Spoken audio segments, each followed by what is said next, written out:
Okay, so now we're going to switch gears to the world of the text. And one of the first things that we need to ask is, how did we get these words on this page, right? So when I open my Bible, I can read, there once was a man in the land of Uz whose name was Job. But how in the world did this story get here?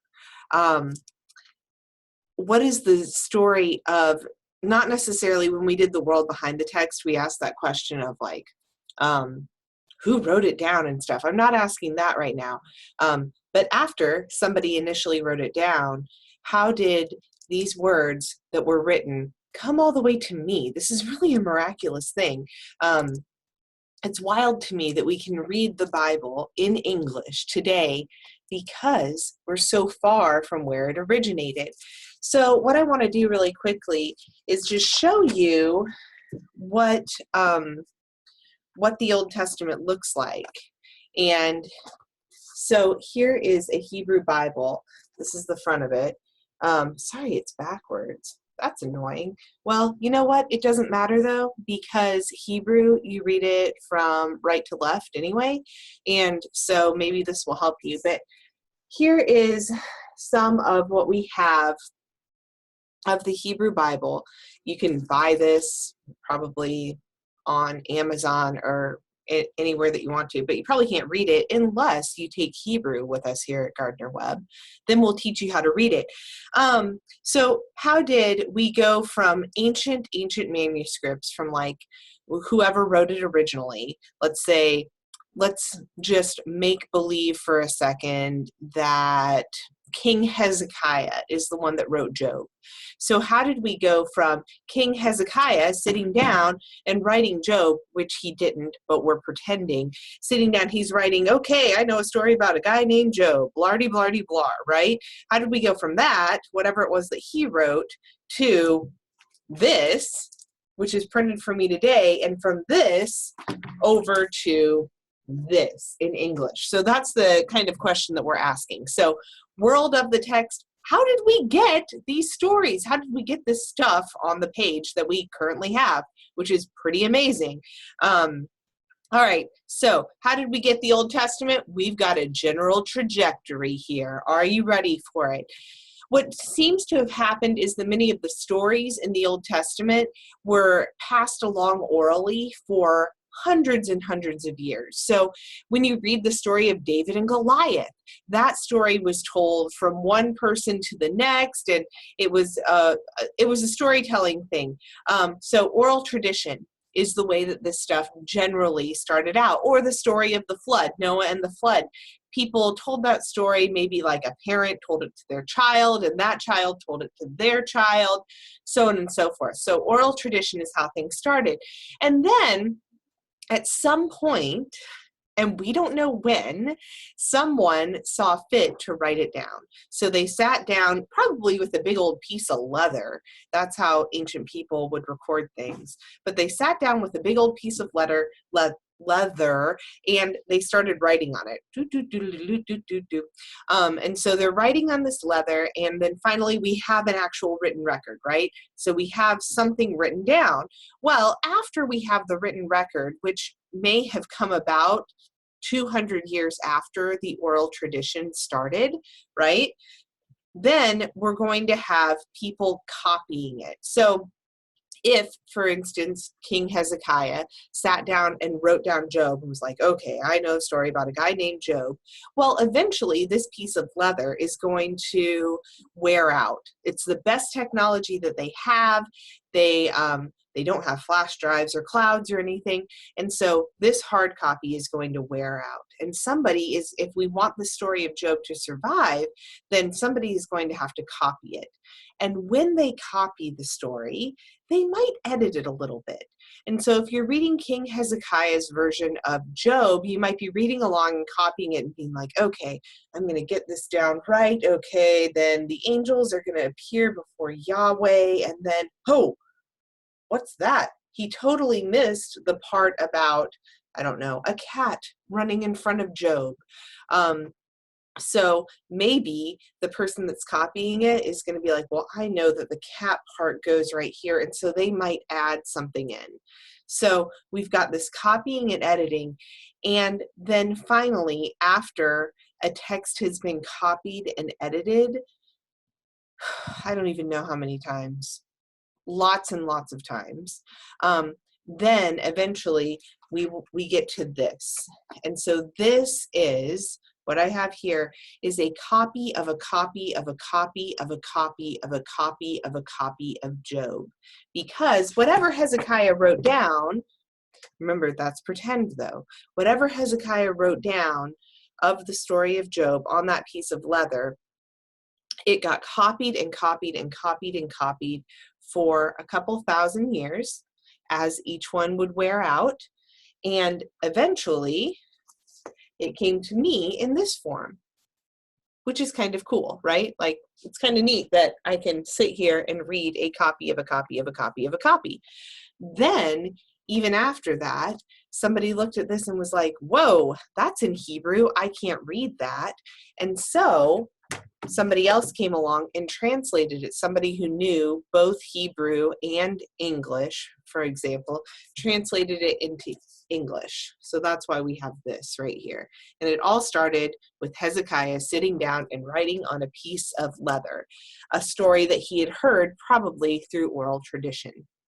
Hopefully that makes sense. So here's your trajectory: oral tradition to written record eventually, even though there may be hundreds of years in between this, to copying and editing. And this copying and editing may go on for hundreds and hundreds of years. And then finally translating.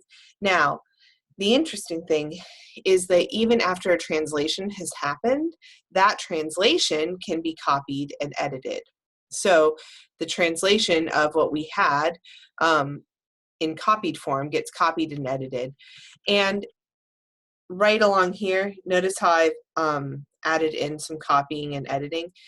So the translation gets copied and copied and copied.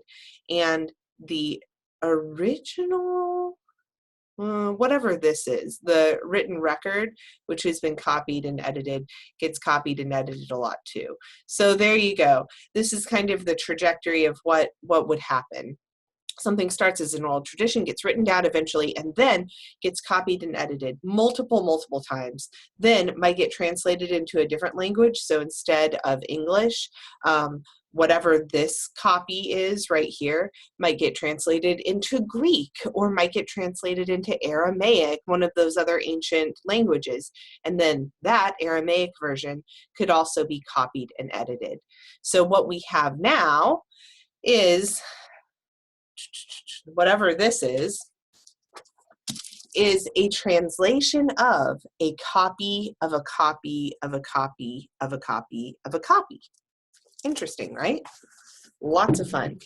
So that's what we have when it comes to the Old Testament. Now, some of you are probably wondering, well, that copy of Job that Hezekiah originally wrote down on that piece of leather, well, do we have access to that? Maybe a better question would be that that copy that Isaiah originally wrote down on a piece of leather of the prophecies of Isaiah. Have we found those through archaeology? Because you guys may be familiar with the archaeological process, but we can go and dig in Israel and we uncover all sorts of really amazing texts, all sorts of papyrus and all sorts of pieces of leather that date back hundreds of years.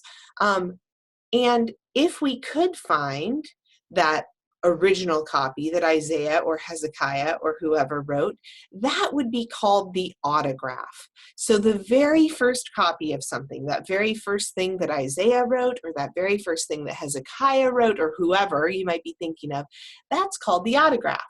So the problem is that we haven't found any autographs. So we can't really be sure what the original said.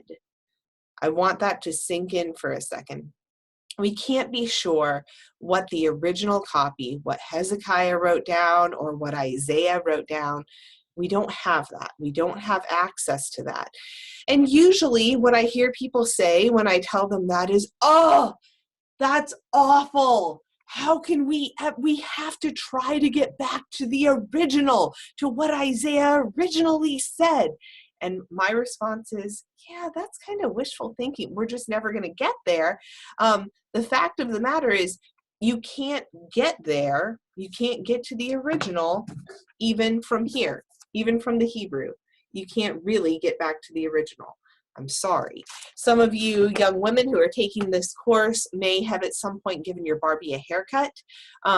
And you know, and I know because I did this multiple times, that after you've given your Barbie a haircut, the hair doesn't grow back. It's no use for me to stand here and say, oh man, at one point in time, this Barbie had luscious flowing locks. Well, who cares? She's got an awesome haircut now. It's a little bit different than it was before, and we're never getting back there. Similarly, I hate to say this, we're never probably going to get back to what Isaiah originally wrote down. You just can't. It's just not in the cards anymore. But what you can do is be really, really grateful for what you have, which is a Barbie with an awesome haircut, or a really cool text written in Hebrew that is a copy of a copy of a copy that is probably a little bit different from what Isaiah originally wrote down. And that's okay. Could it be that God was inspiring this whole process? I don't know. I do know. I think God was inspiring the whole process. And so we don't have to be freaked out that we don't have right here exactly the words that Isaiah wrote on that piece of leather. We have something that is maybe much more rich and a much cooler hairstyle. I should probably get this haircut. I like Barbie's haircut. Also, what we have for you guys who are like, Barbie haircut, what are you talking about? What we have here is kind of like a souped up Ford Tempo. My very first car was a Ford Tempo. And so what we have right here with our Ford Tempo is definitely not like the original Ford Tempo. It's very embellished. So even though back here we had something that was taken away, which sometimes can happen, with copies of copies. Here we've got a lot of cool stuff that was added, and this is Vanilla Ice, for those of you who don't know. He had a souped up tempo and he rapped about it. So what we have here is kind of like a souped up tempo. Things have been added here and there. It still resembles a tempo, but it's not Isaiah's original words, right? What we have here is not the thing that was originally written down. It's a different version of it.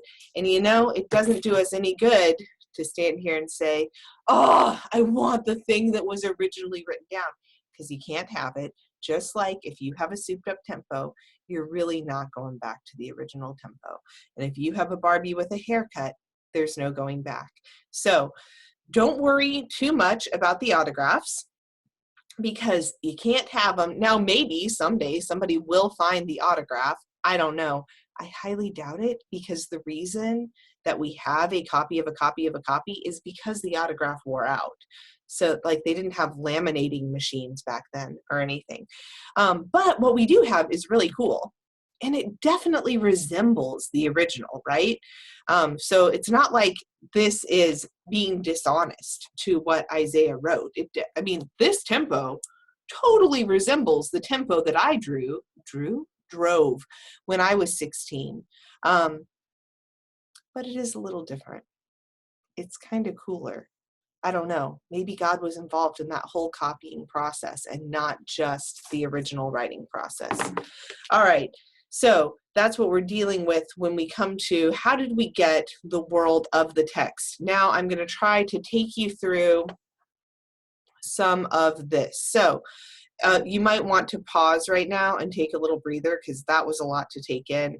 The autographs, what are they? What is the process? That sort of thing. So just pause me for a second, take a deep breath, and then we will move into the current text, what we have here. Okay, so our current text, this thing is a copy of a copy of a copy of a copy, which I've already mentioned to you. Now, the Hebrew text, this is the Hebrew right here. It is called the Masoretic text, or the MT for short. Our very earliest copy of this comes from 1000 of the Common Era. So that's a long, long time, at least 1,000 years, maybe 1,500 years after it was originally written, right?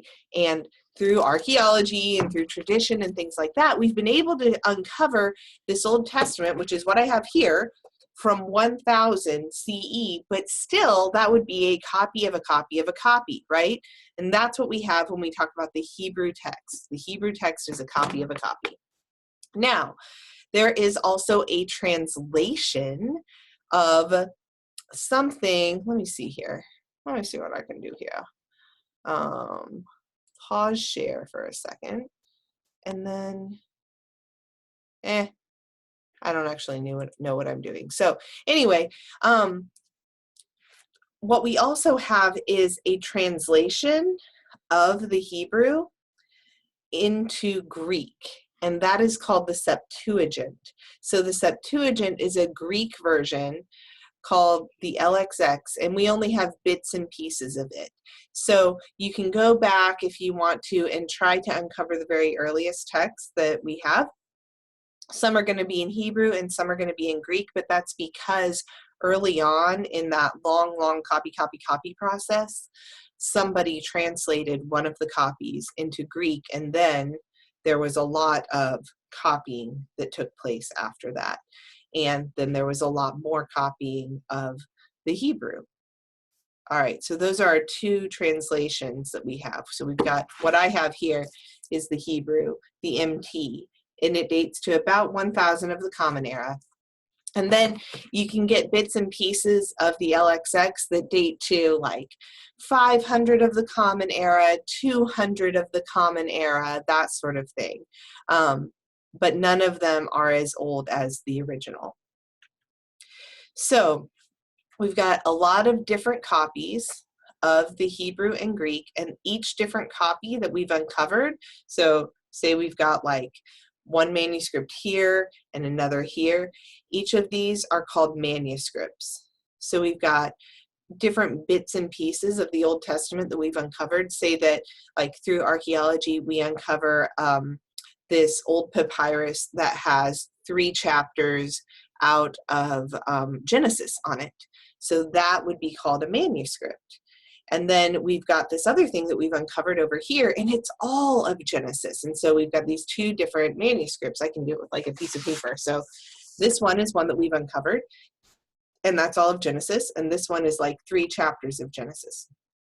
So these 2 things are just different manuscripts. So various copies of either Hebrew or Greek are referred to as manuscripts. Now, one thing that you can do is you can lay down the manuscripts side by side. So let's say that we've got 3 different manuscripts of Genesis chapter 3, and they all come from different time periods. So one comes from 300 of the Common Era, one comes from 1000, and one comes from, 2010.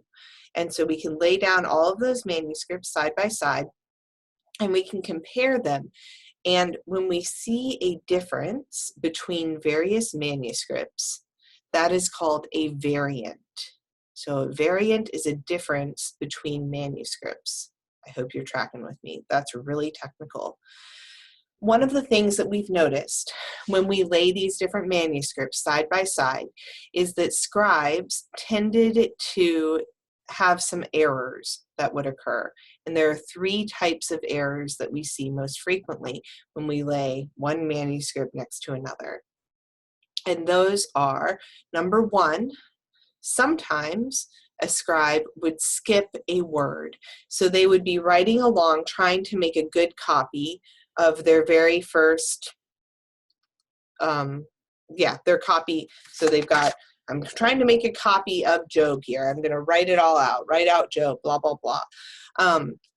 And they might skip over a word. So if it said, the dog went to the store, they'd be writing along. They'd be like, the dog went. And then they'd get distracted. Maybe their mom said, hey, it's time for dinner.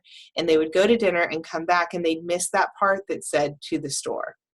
Sometimes also they'll miss lines. So they may be like writing along, be like, the dog went to the store, get that whole line written down, and then go to dinner, come back, and a line a little bit further down the page ends with the word store again. And so their eye skips from this store to this one, and they miss everything in between. Those are some of the scribal errors that we see. We also see sometimes that scribes will add something in, like I was mentioning with Job. If they're writing along trying to make their copy, right? They're like, okay, I'm going to make a really good copy. I'm going to do a good job. And then they get to a place in the story where they're like, wait. This copy is missing the part about the cat. Well, I'm going to put that part about the cat in. So sometimes when we compare manuscripts, we see that. We're like, okay, I'm looking at this one. I'm looking at this one. This one has a whole bit about a cat, and this one does not. So the most likely scenario is either that the scribe's eye skipped from here to here, or that that they were like, I'm going to add in a cat bit. Hopefully that makes sense. So those are the scribal errors that we sometimes see. Now, before you start going, oh my gosh, this Bible that we have is totally full of errors. How can I even trust it? I don't like the Bible anymore. I just want to know what Isaiah originally said. I want you to know that in about 1947, some folks discovered something called the Dead Sea Scrolls, which are very cool. And the Dead Sea Scrolls date all the way back to 250 BC. That is about 1,250 years before this text, right? And the Dead Sea Scrolls had copies of the Old Testament. These were copies of the Old Testament from 1,250 years before this copy. And when scholars sat down and they laid down the Dead Sea Scrolls next to this, they were pretty close. So this is not just like a bad game of telephone that you played maybe in elementary school where you said to your friend, I like to eat ice cream, and by the time it got around the room, it was, I like to go hang gliding or something. That's not what we have here. When we compare the stuff from 250 BC to the stuff from 1000 of the Common Era, or AD, they match up really closely. So the scribes, even though they made errors, they were really good at their jobs. The scribes did a great job. They did a way better job than you would do if I told you to sit down and copy out a page of Genesis. So even though the Dead Sea Scrolls and our Masoretic text, here it is, don't match up perfectly, they're darn close.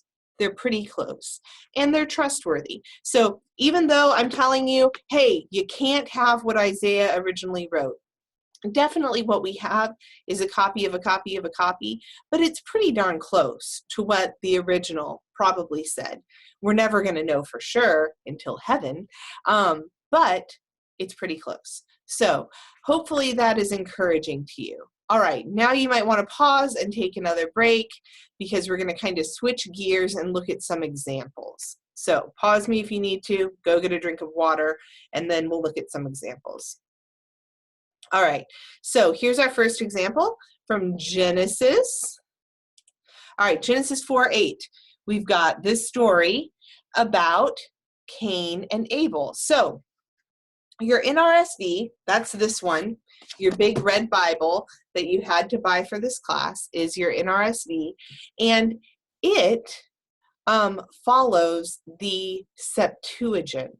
So it looked at all the different manuscripts that were available and it said, you know, I really think that the Greek translation is the best one to follow here. And so the NRSV says, Cain said to his brother Abel, let's go out to the field. And when they were in the field, Cain rose up against his brother Abel and killed him. Bummer. All right, now, the New American Standard Bible, you can find a copy of that anywhere. You can go to BibleGateway.com and find it. The New American Standard Bible is going to follow the MT. Now, look at what it's left out. It doesn't have this quotation. And that's it. So the scribe, either as they were copying, their eye skipped here and left out this bit about let's go to the field. I think that's all that's missing. Yeah, that's all that's missing. Either their eye skipped and they didn't see this part, and so what we have here is missing something like a Barbie haircut, or as the scribe was writing along, copying, they thought, it really feels like we need some dialogue here. And so they added in this bit about, let's go to the field. I don't know which happened, but this is an example of setting one manuscript next to another and seeing a little variant, right? A variant is a difference between manuscripts. It's a good example. Here's another one. 2 Samuel 13:21. We've got now from the MT, so from this one, my awesome Hebrew Bible. When King David heard of all these matters, he was very angry. Very straightforward, right? However, here's another manuscript. When King David heard of all these things, he became angry, but he would not punish his son Amnon because he loved him, for he was his firstborn. Whoa, that's a whole lot more. He became very angry, period, versus he became very angry, but he didn't want to do anything to Amnon because he loved him. Okay, so again, we've either got a Barbie haircut or a souped up tempo here, and I don't know which one it is. Did the scribe add something? Did the scribe skip over something? Don't know. Now, when we look at the Dead Sea Scrolls, remember, the MT comes from 1000 of the Common Era, and the LXX is kind of all over the place. But when we look at the Dead Sea Scrolls, which is our very earliest, our very oldest manuscripts of the Old Testament, we have this extra bit in here, but he would not punish his son. So the Dead Sea Scrolls match up better with the Septuagint than they do with the MT here. This is one of those instances in which the MT, or this, does not exactly match up with the Dead Sea Scrolls. So what may have happened, what seems most likely, is that when the scribe was copying the MT here, their eye skipped. So we've got a Barbie haircut. Though we can't at all be certain. I don't know which has happened, but these are good examples of the little bits and pieces that that are kind of, that are either added in or left out. Usually it's not a big old chunk, so it's not like we've got a manuscript where like all of Genesis 40 is missing, but we do have some manuscripts where like all of Jeremiah 40 is moved to a different location. Sometimes that happens. I don't know why they move stuff around. So look in your Noab now. Open up your Noab to 2 Samuel 3. Oh no, 2 Samuel 13.